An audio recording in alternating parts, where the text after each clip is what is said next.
Ako kayo mga ang buhay isang sa Jesus.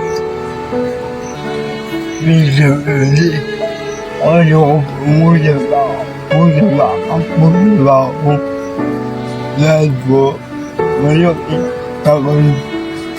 ako pala ay hindi nakakapunod sa buhay dahil po ako ay isang ako po ay isang hindi lahat ng panahon kaya akong tumusan sa akin. Salamat sa kuyanuin na kung anong sibukbis. Yan yung kong panood at yan yung panood kung ano po ako. Maraming salamat. Sana kung ayos ako. Kung bukang mabagon naman po ako. Ang buhay sa mundong ito ay may kahirapan. Ito yung araw na si Opoy ay pumunta sa bahay-sambahan dahil nagnanais din siya makilala kung sino si Jesus at nais din niya na makarinig ng salita ng Diyos. Kahit malayo ang kanyang tirahan, hindi niya ininda ang mabato, mainit at maputik na daanan. Ang nais niya lamang makarating sa simbahan. Basang-basa ang kanyang damit sa dami ng pawis. Pinunasan at binihisan ng aking mga kasama si Opoy.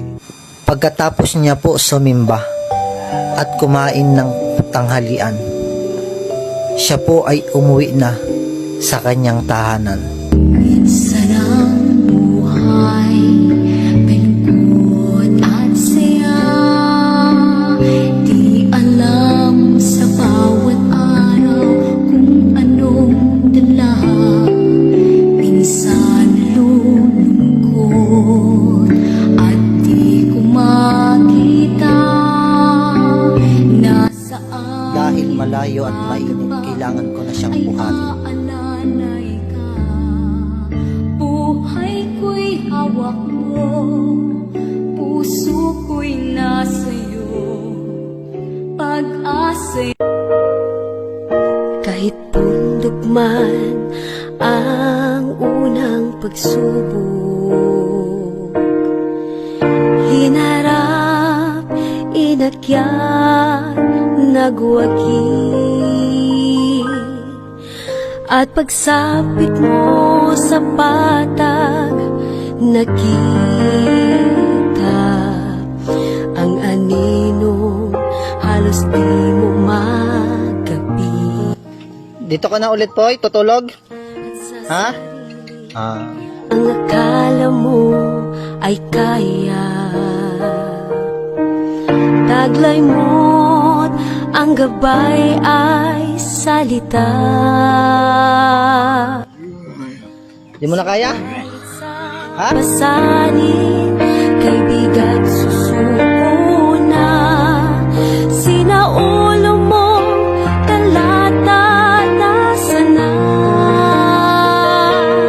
Kung ang sagot ay di sapat, nariyan si Jesus. Sagot niya sa dalangin mo'y higit pa. Sa kanya puso'y likas at papayapa.